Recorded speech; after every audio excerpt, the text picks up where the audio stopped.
Jeste li znali kako nastaju dobro proizvodi?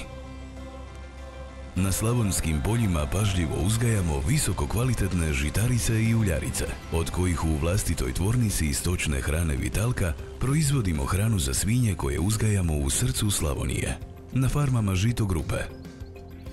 Upravo zato volimo reći da poznajemo svako zrno koje naša svinja pojede.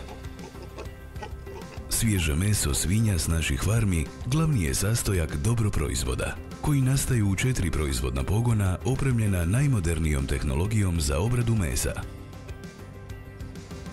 Dobro trajni mesni proizvodi napravljeni su isključivo od sastojaka uzgojenih na slavonskoj zemlji, bez pojačivača okusa, umjetnih bojila, soje i glutena. Više o našim mesnim delicijama saznajte na web stranici Dobro.hr. Vjerujemo u Slavoniju, vjerujemo u dobro.